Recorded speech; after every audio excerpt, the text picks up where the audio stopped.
Hi, everyone. Can you hear me? Yes? No? All right. My name is Adam Cicchetti. I work at Deja Vu Security. We do hardware penetration testing for firmware, chips, custom kernels, kernel drivers, things of that nature. Had a brief stint at Amazon for 2 years, and then Leviathan for 3 years, and now I'm independent. So, go ahead, man. Yeah, here. Can you hear me all right? Yeah. My name is Esteban Gutierrez. I'm just some guy. I work at a big Fortune 500 company who wishes to remain anonymous. I've been doing information security for about 14 years. I've been in e-commerce, DoD networks, designed massive enterprise network security infrastructures for some parts of the Army, and I really like cyborgs. Cyborgs are awesome. I really like cyborgs. Ever since I saw Luke Skywalker's hand, ever since I watched The Bionic Man, Steve Austin. Some people here don't even know who Steve Austin is. Fuck you. But dead cyborgs are less awesome. They're not quite as awesome as real active live cyborgs. Unless, of course, we're at war with those cyborgs.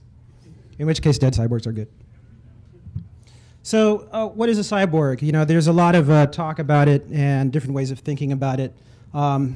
There's a really great talk by a woman named Quinn Norton that was at 2006 TourCon, a few other places as well, like TED. And she does a really great overview of what that means. We've modified ourselves with technology since pretty much time immemorial. Tools like shovels, bows and arrows, contact lenses. I forget what SEM stands for. Chemicals, caffeine. We've done a lot to ourselves to both extend our bodies, to extend our capabilities, to make things better for ourselves. Vaccines are a cyborg art in some sense because it allows us to outlive how we would normally live. A lot of that stuff was just seen as magic in some ages. Machines, computers. Good, next slide. And for the past, for the most part, all those merging of technology with people has really been external, right? You can put down a tool. You can turn off your iPhone or G1, most of us. You can stop drinking caffeine. Yeah, I know it's a lie. You can fix a car. You can reformat your computer, right? But with cyborg or cybernetic or bionic type scenarios, technology becomes a part of you. You can't, right now the primary impact or the primary area where this is happening is implants, right? So you can't easily remove them. You can't update them, or it's difficult to update them. You can't really, there's issues with patching and upgrading. It's like these are things that are somehow inside you or part of you, and there's a lot of good questions that come up there. So what is a cyborg? There's a lot of definitions out there. It's an integration of a we decided on this one just because it sounded nice and generic. It's an integration of a biological organism and technology into a whole. There's Luke Skywalker's hand. NASA did this really kind of cool model prior to sending people up into space. The whole point of it being, how do we need to modify a person before they can live in space? I don't think I can even begin to explain that Venn diagram. It's just kind of fucking crazy. So.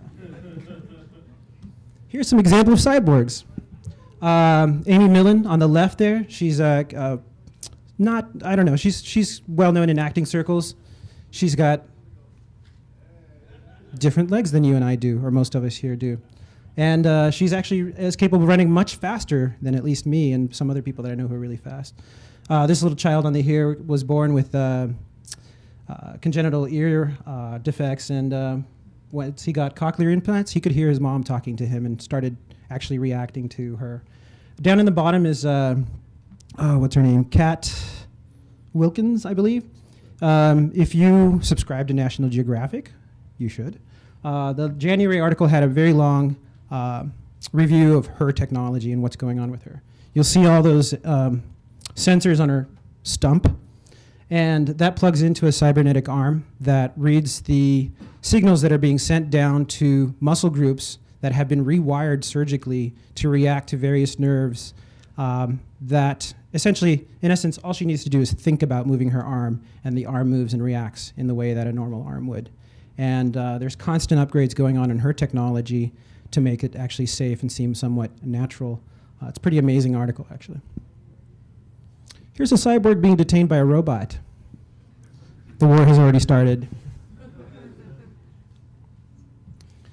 So why now, right? I mean, basically science fiction writers and a lot of other people have been talking about technologies and cyborgs and science fiction for a very, very long time. Well, we're actually on the cusp of a very, very interesting event. We're entering what we've kind of termed coined the term even, the hospital age. So we have the largest group of individuals ever in the history of man about to enter the period of their life where they're constantly in and out of hospitals. And a lot of these individuals are going to walk out of hospitals with implants in them, brand new cutting-edge technology, and a lot of these people will, be guinea pigs and take, whatever implants they're being given to try and extend their life or to try to get a better quality of life back. So thank you, baby boomers, for giving us this really awesome, wonderful possible opportunity to actually talk about how the security of implants and cyborgs is going to affect us in the near future. So let's talk about how we've totally failed. We've already completely and utterly failed. So we've anonymized these products. These pictures are not the same products as the ones we're going to talk about, but a friend. So if you work at one of these companies and you see your product, please don't take offense. Yes. And don't sue us. My friend's father, who is 65 years old, has Bluetooth-enabled hearing aids. This allows him to have a better quality of life. He pairs his hearing aids with his cell phone so that he can hear the incoming calls and talk back on the cell phone. I'm sitting at breakfast with my friend and his father. And I look at him and I go, so when you paired that thing, what was the password? It turns out it's 4 zeros, and it's unchangeable. So I want to spend a little bit of time in southern Florida at some point, just kind of driving around and being God for a little while. But that's You must rewrite your will. Send all your money to Adam Cicchetti. We've totally failed. We've already failed at this. So this is based on the UW work that was WU work, sorry, done a little while ago by Kevin Fu and group. And so this is an implantable cardiovascular defibrillator. Basically, this thing when you're see the little lump on his chest right there. Yeah. In the upper right-hand corner. This man's very proud of his defibrillator. Talk about that in a sec. No. Yeah. So this thing basically detects whether or not your heart has stopped and then gives you a shock and wakes you back up. As it turns out, it's wirelessly controlled over an unencrypted protocol and can be programmed remotely from a range of about 15 centimeters, but that means I have to bump into somebody in the subway to reprogram their defibrillation device. And with the proper antenna technology, and I think you can extend that distance, as some of you know. This picture I found on Flickr, just a random image. This is what's his name? Oh God, it's in the notes. But anyways, he was very proud of his ICD and just posted it up there, along with all the pictures of the cute boyfriends that he has and stuff. So he's cool. No, for real. We have totally, utterly, completely failed. So they have deep brain electrode implants for individuals that have Parkinson's. Tremors, and extreme cases of OCD. Anybody in the crowd? Anyone? Again, this thing is programmed wirelessly from a handheld device, and it has patterns that it sends for your particular disease or for Parkinson's or OCD. And you can reprogram the patterns as well as the intensity, and this changes the behavior of the area that it's stimulating to either, kind of jolt you back from shaking or to kind of pull you back from being completely focused on something. And this is a real X-ray. This picture is real from one of these implants. So this is what you can control wirelessly inside of somebody's brain. We failed already. All right. I think you're starting to see a theme here. We have completely and utterly failed. Not only have we failed in the current generation of technology, but we failed in the stuff that we're about to build. All of the current technology right now isn't actually being extended to do anything else. They decided that a lot of these things are good, but what would be really great is if your doctor could have live updates from your device. And so a lot of these medical reporting infrastructures are based on old telephony technology or now VoIP technology. And all of these protocols are basically unencrypted. All of this information is being sent back to the doctors and reporting back whether or not you're in good condition or bad condition is sniffable and viewable. The next generation is even better. If any of you ever played Shadowrun, the whole medvac thing that would come and pick you up when your character dies, that's next. So the next generation will be GSM and GPS enabled. So when you've fallen over from a heart attack or your liver has failed, they'll send an ambulance right to your location. So if you can think about it, a lot of the people that are going to have these types of implants initially are going to be really, really rich individuals or political characters that are, of high value. So being able to denial of service their ambulance service to come pick them up from having a heart attack, or being able to just swarm ambulances over a particular convention becomes a very interesting scenario. Yeah, I mean, it's probably not even going to be GSM. It's going to be WiMAX and 4G that's going to be going there. So, and think about, right now, how many of you are ripping out or have already ripped out modem banks from whatever sort of intercompany connections you have, and you're replacing them with VPN connections or web-tied, application-enabled interfaces on your DMZ. Well, that's what they're doing here too. M2M is machine-to-machine communication. PCN is patient care networks, and that's basically the rise or the evolution of web-enabled XML SOAP calls over the internet through your company's firewall to your CEO's desk, and we'll talk about that in a second. We're not the first to look at this stuff. I mean, obviously we've made a lot of sci-fi and anime references. How many of you like Ghost in a Shell? Yeah.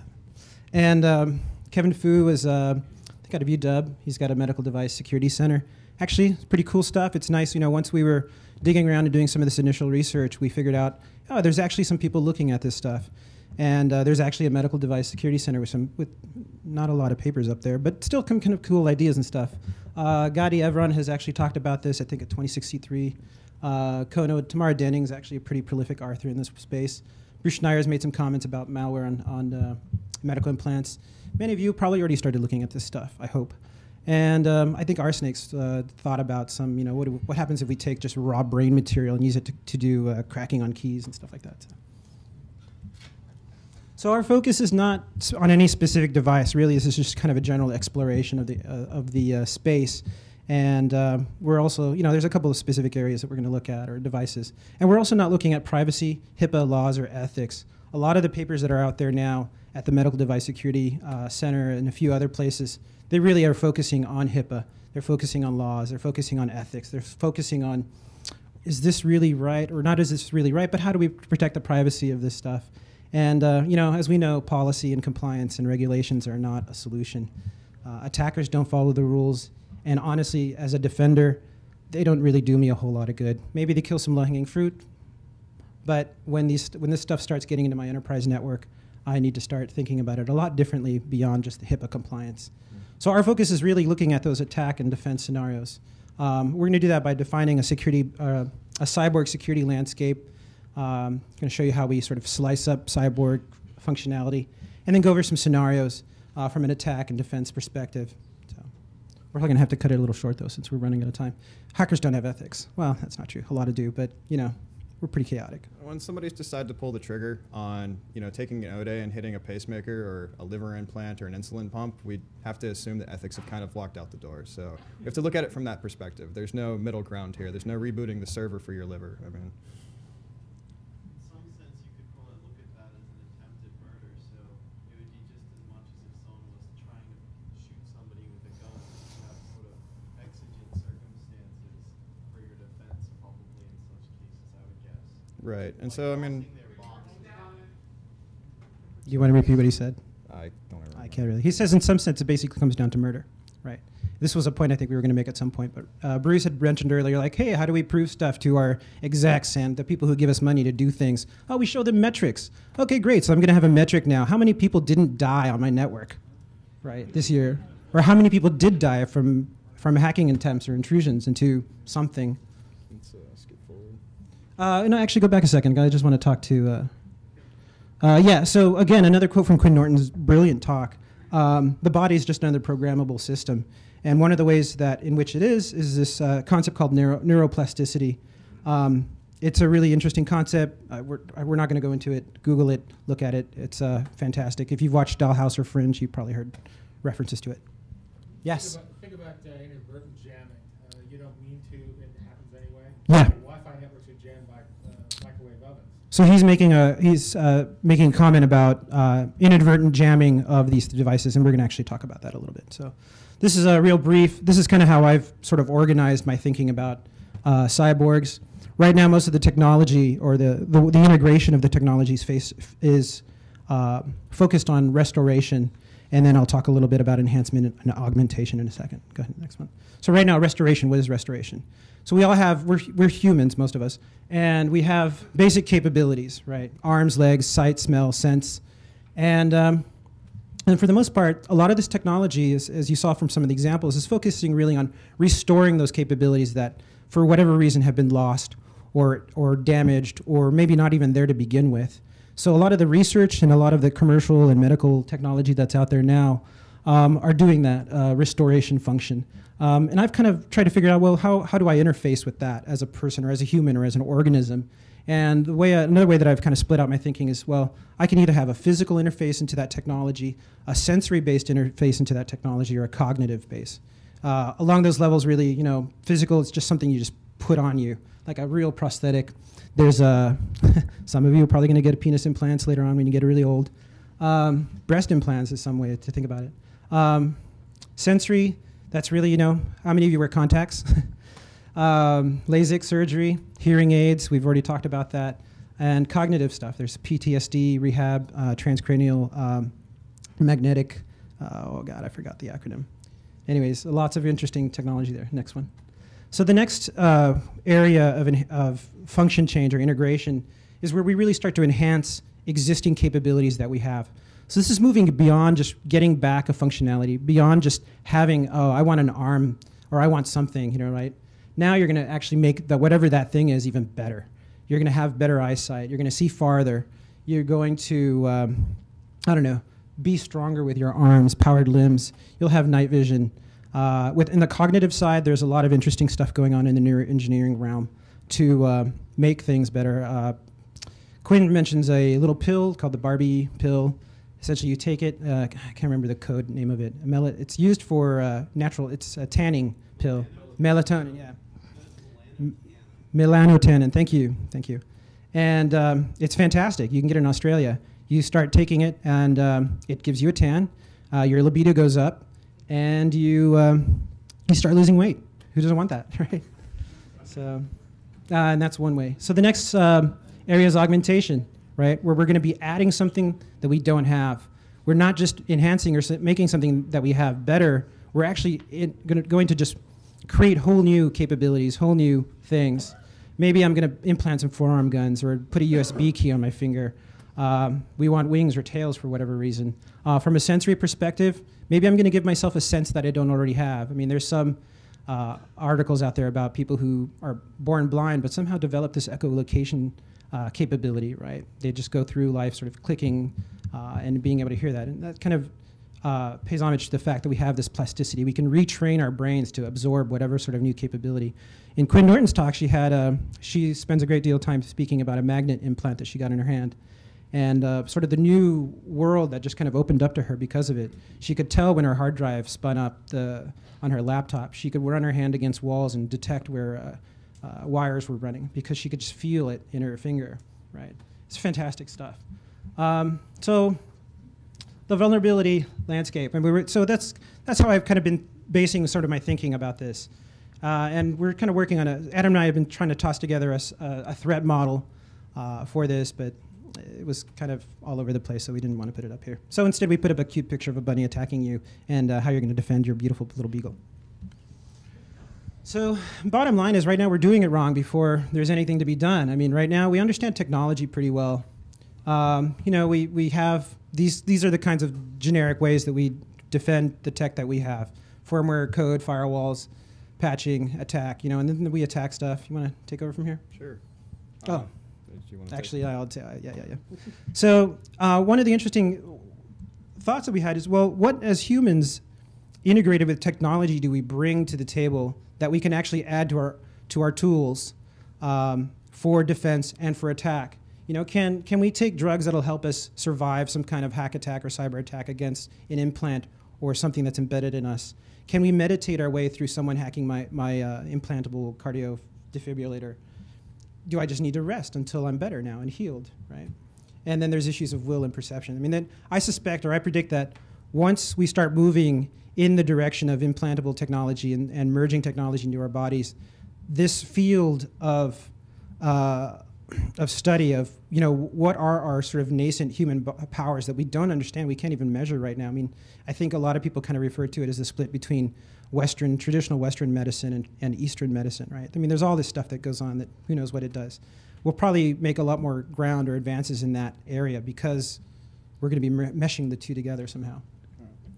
So from an attack perspective, humans are these weird squishy things that you can program. If I say pirate 5 times in a row, pirate, pirate, pirate, pirate, pirate, you're all thinking of a pirate in some way, shape, or form right now. You all have conjured up some type of image if it's in your subconscious or if it's in your foreconscious or if you're thinking about a movie about pirates you saw one time. That image is there. And so how can we use the basically ability that the same marketers and advertisers use now for symbol recognition as well as implanting an idea into one's head or basically suggestion to have not only the human body breakdown but the implants that are supposed to be helping that piece of the body break down. So if I run you past a whole bunch of ads about liver problems, you're eventually going to start feeling your liver feel weird. You're going to go, maybe my implant is acting up or something. So I mean, we're looking at basically pounding screws into people's heads until we get something that not only starts triggering their body's reactions, but also the implant's reactions.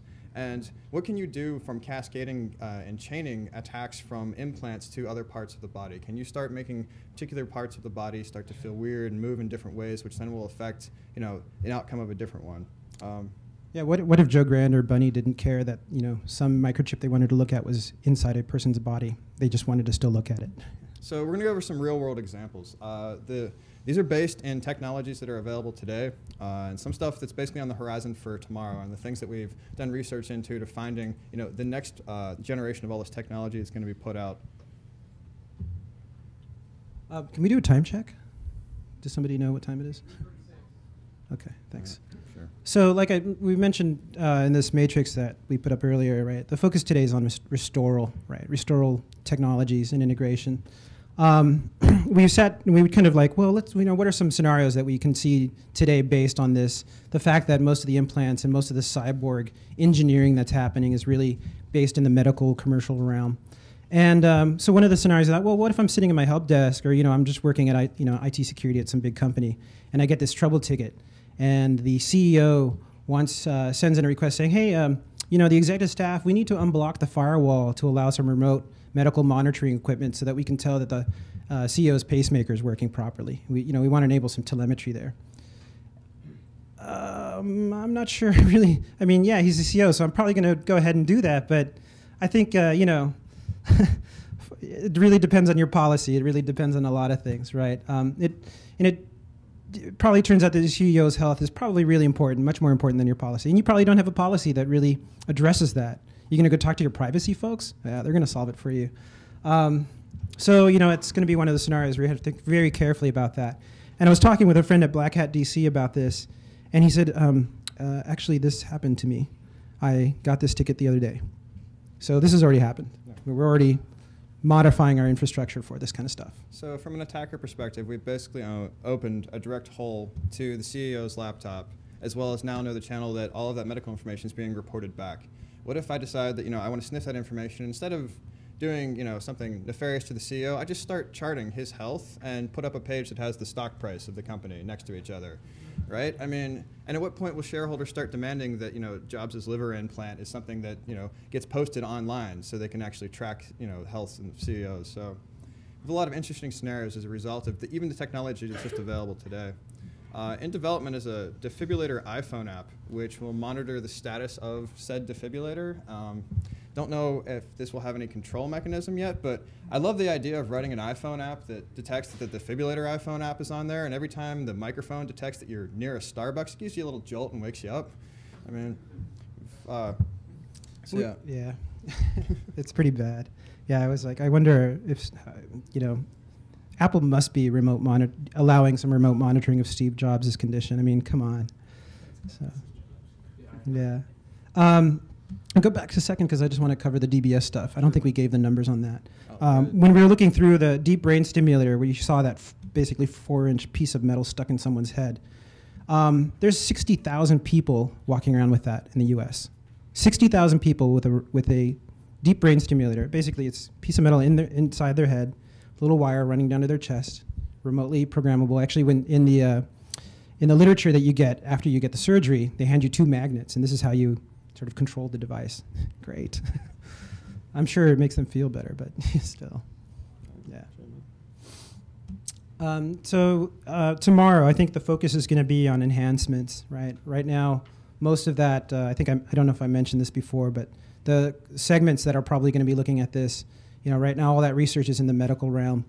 It's going to leave that, go more into the commercial realm, and probably head into the do-it-yourself realm. And in fact, we've seen some of this go into the do-it-yourself realm with magnet implants and various other things that people have done to their bodies in order to do it. You want to talk about the pacemaker O'Day? Sure. So we've done war driving and war walking and Wi-Fi scanning and nanny camera scanning, but a lot of these devices will respond when you ping them with something. They'll respond with an ID number. They'll respond with a version number. So I mean, the concept of basically driving through a neighborhood, initially a very affluent neighborhood, and figuring out which houses have implants, which houses don't have implants, or driving through a retirement community and seeing, oh, who's outdated, whose serial number has been decommissioned by the company that makes that particular device. And the concept of basically, terrorism becomes, I'm going to send a UPS package to a retirement home and it's going to kill half the people there. So we're looking at scenarios that become very, very black and white very quickly. So EMP rubber bullets, right? Like you might get hit in the back with a shmoo ball, but has a small EMP inside. You have an implant and it just wipes it out. 3 days later, you collapse. Nobody really knows why. Yeah, I don't know how we're doing on time. So enemy hack of a sniper eye. So the Army is actually, or the military is doing a lot of work into this in a lot of different areas. But here's a scenario. You're a special ops person out in the field. You've got your cyber eye, and you're trying to take out a target from however far away. And Central Command is actually monitoring your visual data channel that's coming out of your eyeball. I don't know. I can't imagine in the world that data channel would be could possibly be unencrypted, and that remote forces would be able to get that information.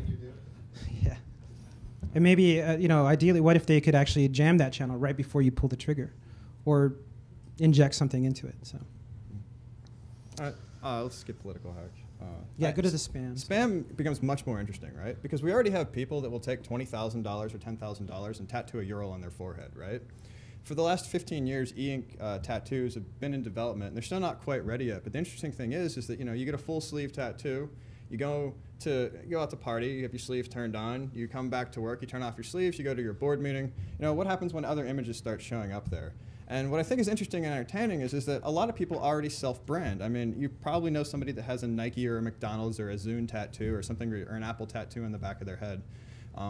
So now we have, okay, how much money does it cost for me to put a Starbucks logo on the side of your cheek every time you walk into Starbucks? Or, how much will people start selling pieces of their body for to just basically have scrolling ads as a result of having e-ink tattoos? So we're looking at, very clever and cool things. And, all of these things are going to have bugs. There's just no question that at some point or another, 4chan or somebody is not going to have some type of ODA to start displaying unsavory images. And sadly, there's already been kind of perhaps not cyborg, but a biological hack that 4chan has done. Right. I mean, I'm sure all of you know about the 4chan attack against the epileptic websites, right? We're going to post images up there that cause them to go into a seizure. That's great. You're taking it. It's not great, but that's like, wow. I mean, that's fucked up. Appropriate use of a shmoo ball. Thank you. And that's not great. No, that's evil. Don't do it. That's bad. And or I'll throw a shmoo ball at you. But now it's taking advantage of that error processing, the erroneous processing in your brain. But now, what if I have the documents for the implant that controls your ocular implant? And now I know exactly what kind of bugs your firmware might have, and I can target that attack against you more carefully. And it's important to point out that a lot of the devices in this space right now are using things like Zigbee for their wireless communication. How many of you sat through a security talk about Zigbee recently? Okay, yeah. It's totally broken for anyone. That isn't right. I don't know if we mentioned that. Yeah, all this stuff is already fucked. Oh yeah, and so if your vendor for your implant goes out of business, oh sorry, we don't have any more firmware patches for you. So beyond, I think later on in life, we're probably going to get to that point where, there's a part of, my wife hates this, but there's a part of me that I want that magnet in my finger. I want that long-term addition of storage to my memory internal systems. I do want stronger arms or whatever. I want to be able. I want this ubiquitous. I want that heads-up display contact that lets me actually see and identify people that are coming to me. And I want that ubiquitous power computing grid on my clothing and on my body. I think it'd be cool, right? And the other thing is technology moves ridiculously fast. If you look at the ports that are just on your laptop in the last 10 years, we've gone from parallel to serial to USB 2 to wireless USB to USB 3. And there's a certain point when things are no longer going to work, right? You're not going to be able to put a different implant or a different chip back into interface with whatever nerve to electrical interfaces we have, so you're going to be stuck with that. Yeah, there's a slight problem with scarring. Yeah. And so, I mean, if a company goes out of business and you've got 3-generation-old technology, there's no taking that out. I mean, you're going to either degrade your quality of life or occasionally you're going to slap yourself in the face. I mean, which, you know, for some people might actually be an improvement of quality of life depending on your job. But yeah, here we go. A new product from Apple. It's the iThink. Oh. This is just a little piece of art that I found randomly on the internet that, you know, people are thinking about this stuff. Yeah. Go to the next slide. Sure. I didn't have the other one. That's cool. So this is so there's some, you know, greater non-technical implications of this, right? So 2020, sure. You're going to the MoMA or the Smithsonian or the Portrait Gallery because you know, the Mona Lisa is traveling there, and you go in, you pay your ticket, but you know, your kid has these great optical implants that allows them to see, and you go in and you go into the museum, you're looking at the stuff. I mean, your kid asks you, "Mommy, why can't I see the art?" Well, honey, actually, it's because I couldn't afford the DRM license, so they've disabled that your ability to see this stuff. Sorry. Yeah, it is a digital divide issue. So, I mean, social class becomes huge instantaneously, right? There's the haves and the have-nots, and as there always have been, but this takes it to an entire another level. And so as a result, there will always be, you know, people that have nots, which will have hand-me-downs, which will have older grade technology. And has anyone ever found that computer in your, you know, cousin's basement that was handed from your grandmother that was infected with malware from, you know, 1995? We're going to talk about the same thing, but it's going to be people's arms, it's going to be people's eyes. And you're going to have to be debugging 6 versions of firmware on someone's eyes to make sure that it starts rendering correctly again. Yeah. You know? Instead of malware where you'll get AIDS, because this shit's going to Yeah. There's just the part of the problem with this talk is that there were so many different areas to go. We've left out a lot of stuff, and one of the things is that we'll show you the video if we have time at the end. But they're using viruses to deliver targeted genetic modifications to nerve cells to enable that cell to react in new ways to what they call optogenetic therapy, which is, you know, you send a blue light, it turns the cell on. You send a green light, it turns the cell off. And they've done some studies with basically finding exactly which cell is necessary to make a mouse turn right. And so they turn the light, you know, he's running around in his little box, and they turn the light on, and he goes right all of a sudden. The light goes off, and he stops. He starts just kind of walking around. We'll show you the video in a bit. So the conclusions.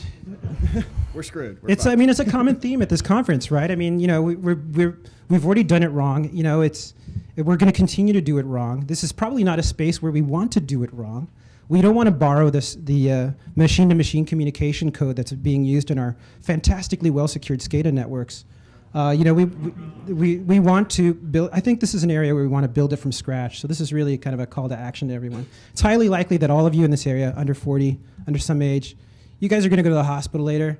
At some point, when you get older, right now you're invincible. Drink all you want. But later on, when you get that replacement liver, your cyborg liver, you're going to leave the hospital with something. And you're probably going to want to be really interested in, well, how was this developed? What firmware is it running? What revision am I on? Does my doctor really know what he's talking about? And can I add a subroutine that'll make me sober in 20 minutes for this talk? Well, yeah. I mean, actually Wired magazine has an article from 2005 that talks about a guy who got an ocular implant, and he hacked it. He made it work better. So what we're trying to avoid is basically in 15, 20 years, you're walking down the street and a little emote pops up that says, press X to not die, or send $5 to this PayPal account to keep walking. We're trying to avoid that situation from happening, but I mean, we're looking at, you know, the same level of security that was put into some of the very earliest technologies from computers from a browser standpoint and a malware standpoint being, you know, now ported over to the implants, and we really need to fix this before it becomes a real problem. So where do we go from here? if you get an implant, or you know someone that has an implant, or you can find somebody that has an implant, ask a ton of questions. Find out where it was built, find out what it does. I'm very dedicated to my craft, but I was not going to go through elective cardio surgery to get an implant so I could pull it back out and play with it. The cheapest one we could find was about 25 grand, secondhand, off of Craigslist in LA. I don't know if I necessarily trust that to begin with. Yeah, I think it was a surgeon that was going out of business or something. Yeah, and eventually implants are will start to port over to other organisms. Like a lot of the research done now is on mice, but somebody will want to keep their cat or dog alive much longer if the implant is available. So there's some really cool videos on YouTube of monkeys feeding themselves with robot arms, just by thinking about bringing the food to their mouth. It's awesome. And go hack your grandpa. Yeah, if you get to. No, please don't. All right. So this is how you can get a hold of us. I mean, we're really interested in talking about this stuff more, and this is not our day job. Adam and I do other stuff. He's an attacker. I'm a defender. And but we just got to talking about this stuff and started doing some Google searches and some research, and holy crap, there's a lot of stuff out there that's really interesting. Mm-hmm. And so we'd love to develop these ideas, maybe work on that threat model for a cyborg. If you have better ways of splitting up the space, let me know. These are how you can get a hold of us. Anything else? Is that it? I think so. Okay. Yeah. So questions? Did you look at any of the liability waivers that are signed? Liability papers. No, did we look at any waivers? Liability waivers when you get an augmentation. Did we look at those? Liability waivers, yeah.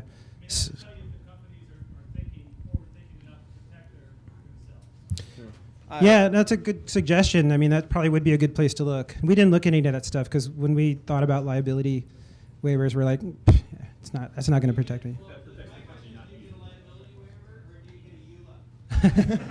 Yeah. The question was, do you get a liability waiver or EULA? I'm pretty sure you get both with one of these. Yeah. Yeah, you get both. There was another question over here? Oh, there's just comment.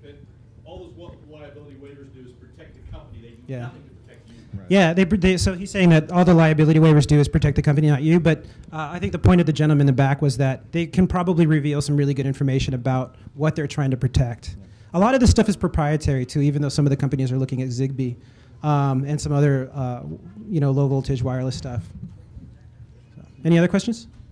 Yes. When I'm listening to your talk, I can't help but think of how long we've been doing electronic warfare. Yeah. Number one. And number two, I'm reminded of that story in Iraq of the drones.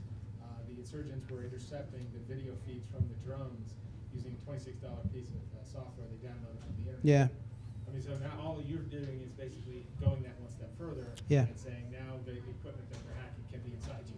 Yeah, so he's saying that, we've been doing cyber warfare for a long time, and yet we end up with a scenario where the video feed on a UAV can be captured by a $26 piece of equipment in Afghanistan or Iraq. And we're extending that a little bit. Yeah, in fact, my family and I bought a Prius recently. Yeah, I know. And we were doing the test drive for it, and it has a wireless key that authenticates, interacts with the car. You don't have to plug it in or anything. It just has to be near the front of the car. And in fact, I think it's been months since I've seen the key. So when we're doing the test drive, the guy who was selling the car, sleazy guy, said, "Do either of you have a pacemaker? Because this could potentially interfere with that." It's not a scenario I want to deal with. I don't want to just happen to walk by Adam's lab with this device, and just because he's fooling around with some stuff, walk by HackerBot Labs, they never do any crazy stuff with radios there. So from an attacker perspective, one of the interesting things is a lot of these systems are closed and they're black boxes. But we can start to infer protocols, we can start to infer frequencies, we can start to infer how they're designed by what they don't play well with. So we started looking for signs of things in other places where it's like, oh, you shouldn't walk next to this with a pacemaker, you shouldn't walk next to this with an ICD. And start going, okay, these things, this is a blah-blah-blah, it operates on a frequency this. The pacemaker has to operate somewhere in a range of frequencies and power structures from there. So right now, it's almost purely black box to trying to find any real information about this. There's a lot of effort to use the white spaces. I don't know if you guys know anything about that, but you probably do. But using the licensed but unused spectrums for some of this wireless communication. Yes.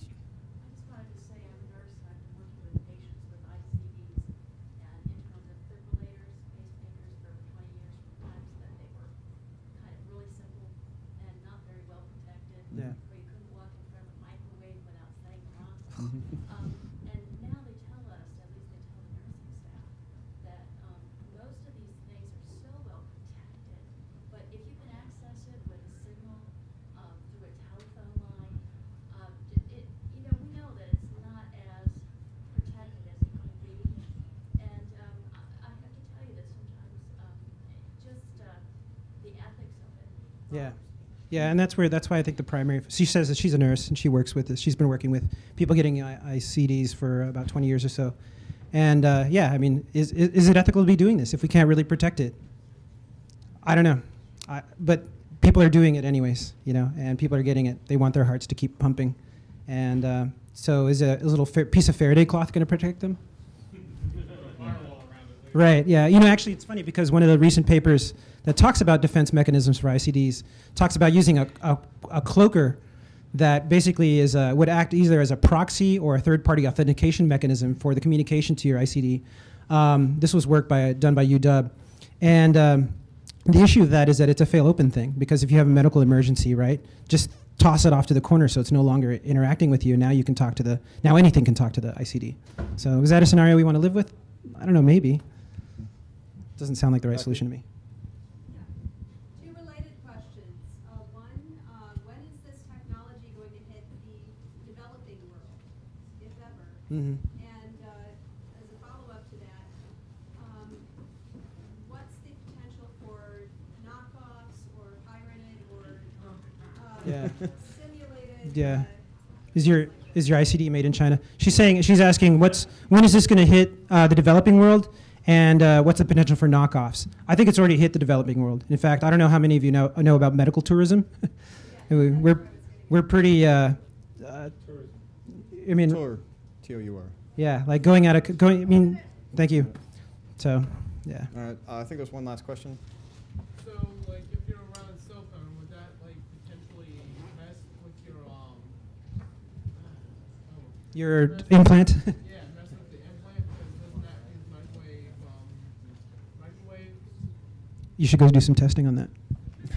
No, I mean, the different devices operate on different frequencies, Yeah, so yeah, it would be it designed depends. to not operate with something as common as a cell phone. Pretty crowded. It is. I mean, it the is. spectrum is crowded, though, so. But that's why I mentioned the white spaces stuff, right? Because some of the technology that they're looking at, trying to use some of that space that's unused, but kind of sitting between different places, right?